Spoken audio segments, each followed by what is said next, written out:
Hola, mi nombre es Ángel Humberto Zúñiga Gutiérrez del grupo 1SM1 de la carrera Sistemas Automotrices. A continuación presentaré dos experimentos que explican y demuestran el principio de Pascal. A continuación, o más bien para empezar, haré unas observaciones. Se sabe que para tener una presión se debe aplicar una fuerza, ya sea al recipiente o a una base, al igual que los líquidos no son comprimibles y que estos se adaptan a la forma del recipiente que los contiene. Tras esto podemos hacernos dos preguntas. ¿Qué pasa si le ejercemos presión a un líquido encerrado en un contenedor? Y también, ¿cómo se aplica esto en nuestra vida de una forma práctica? Siguiendo con la investigación y planteamiento, tenemos que el principio de Pascal nos dice que, en resumidas palabras, la presión ejercida sobre un fluido incomprensible y en equilibrio dentro de un recipiente de paredes indeformables se transmite con igual intensidad en todas las direcciones y en todos los puntos del fluido. Mediante una serie de experimentos y observaciones que el físico francés Pascal hizo, este se dio cuenta que al aumentar la presión sobre la superficie de un fluido, el cual tiene que estar contenido dentro de un recipiente que es indeformable, es capaz de transmitir esa misma presión hacia cada una de las direcciones del mismo recipiente, sin importar la dirección. Este científico no solo logró plantear esta teoría, también es el responsable de formular la ley que describe cómo se ejerce la presión atmosférica. En el año de 1642, con la ayuda de otra invención de él mismo, la cual fue la calculadora mecánica, pudo realizar este experimento en donde calculaba el nivel de mercurio que se encontraba en un barómetro, con el fin de poder determinar los cambios de la presión atmosférica circundante, la cual provoca un efecto sobre el equilibrio de los líquidos. Una manera de poder comprobar que realmente este principio funciona es tomando cualquier tipo de objeto que ayude a contener un líquido en su interior. Para que el principio de Pascal pueda tener efecto, es necesario que el líquido se encuentre dentro de un recipiente, donde se mantenga de forma estática. Cuando se ejerce una presión sobre el mismo, este se reparte uniformemente en todas las partículas del líquido y hacia todas las direcciones posibles del recipiente contenedor. Además, este recipiente debe de ser con paredes indeformables. Por ello, si se sumerge con un objeto sobre agua, ejerce una presión de empuje con la misma magnitud al peso que posee este mismo objeto. Este principio ayudó a poder comprender y calcular cómo se puede utilizar la energía hidráulica. Es aplicado tanto en trabajos de grande o menor esfuerzo por igual. Las industrias que se encargan de trabajar con presas hidráulicas, que a su vez ayudan a fabricar frenos, neumáticos y elevadores. Todos ellos se basan en este principio. Tras esto podemos obtener nuestra hipótesis, la cual será que la presión ejercida en un fluido en reposo provocará que aumente y se disperse en todas las direcciones con la misma fuerza y la misma magnitud por las paredes que lo contienen. Para el primer experimento tenemos una botella, el cual tiene orificios. Tiene que ser forzosamente una botella con tapa. Tenemos un contenedor y este nos va a servir para que el agua que vaciemos en este recipiente no se esparza y no hagamos un tiradero. Y también tenemos lo que es una jarra con agua para llenar este recipiente. Lo que a continuación haremos es tapar los orificios del recipiente que le hayamos hecho y llenar la botella de agua.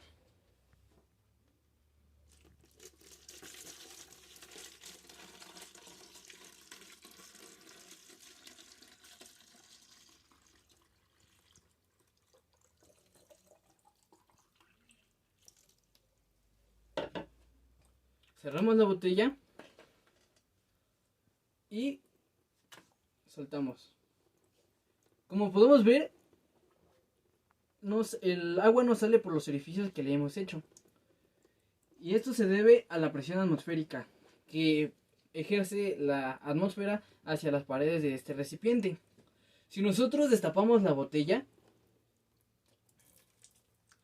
el agua va a salir esparcida por los puntos con la misma fuerza a todos los lados por donde pueden salir. Eso se debe a que la presión ejercida ya no va a ser hacia estos puntos, sino va a ser hacia adentro de la botella por el orificio de la taparrosca. Esto se debe a que actúa dos fuerzas. La primera es la presión del agua y la segunda es la presión atmosférica. Cuando se introduce el agua en la botella, esta ejerce presión en las paredes, mientras que en los agujeros el agua puede salir.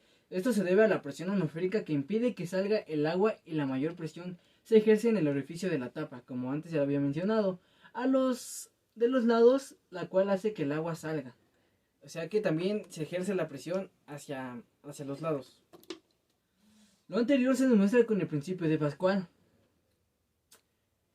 el cual nos dice que la presión ejercida en cualquier lugar de un fluido encerrado e incomprensible se transmite por igual en todas las direcciones y en todo, es decir, la presión en todo fluido es constante. Esto fue dicho por Blaise Pascal en 1623 y 1662. Ahora, como a continuación tenemos el experimento 2. Este es un modelo experimental de la presión hidráulica, el cual se aplica en nuestra vida de manera práctica. Este consta de dos jeringas de diferentes tamaños, los cuales se denominan embolos, las cuales son de diferente tamaño, como ya lo había mencionado. Si se genera un corte transversal a través de ellas, como por así decirlo a la mitad, se podría ver que el área es un círculo y que para determinar dicha área se tiene que aplicar la siguiente fórmula.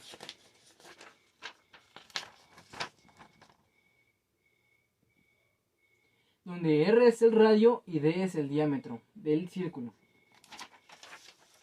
Una vez determinadas las áreas, nos daremos cuenta de que la que tiene mayor área tiene mayor sección y la de menor área tiene una menor sección. Estas jeringas están conectadas a través de fluidos y cuando se acciona alguno de los émbolos, el otro sube o baja. Para comprender esto se debe saber que la presión en el punto A, donde el embolo de sección circular hace contacto con el fluido, es igual a la presión en el punto B, donde el émbolo de la jeringa B hace contacto con el fluido. Para tener esto más claro, también se puede utilizar la siguiente fórmula, que nos dice que presión A es igual a la presión B. Ahora, si tenemos contenida la misma presión en los dos émbolos con una diferencia de superficies, lo que tenemos como producto es un mecanismo que nos permite multiplicar la fuerza del embolo más pequeño.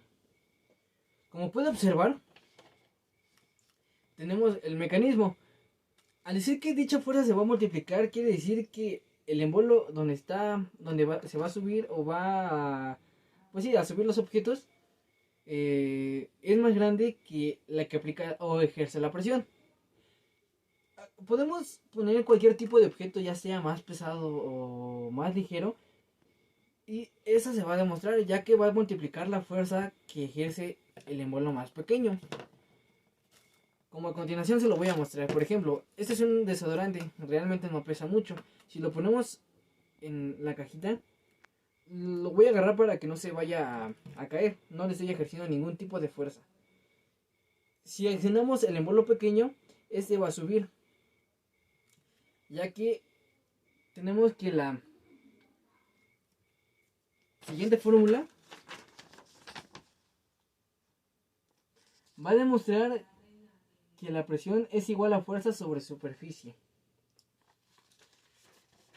Ahora, la fuerza que se aplica sobre el embolo A entre la superficie A tiene que ser igual a la fuerza que se ejerce en el embolo B entre la superficie B. Dicho esto, podemos concluir que cualquier objeto que le pongamos pues va a ser levantado, sea de menor o mayor peso. Por ejemplo, este carrito, al accionarlo lo va a subir y a quitarle la presión que se ejerce va a bajar. Al igual que esta frasco de tornillos. Igual digo lo mismo, que solamente lo agarro para que no se caiga. Si ejercemos el embolo pequeño, va a subir, y si dejamos de ejercer la presión, va a bajar. Así que con estos dos experimentos se puede demostrar el principio de Pascal. Al aplicar una presión en un líquido almacenado en un recipiente, este se dispersa en todas las direcciones con la misma fuerza y con una misma magnitud. Al igual que los líquidos no son comprimibles, como lo demostramos con la botella al abrirla y al cerrarla. Y como demostramos con este modelo, que al hacer presión, el líquido no se comprime y por eso es que hace que se levante el embolo grande. Y ahora, si tomamos otros factores en cuenta, este principio ayuda a multiplicar la fuerza de un embolo para levantar objetos con mayor peso. Con esto planteado, podemos concluir que la hipótesis sí se cumple.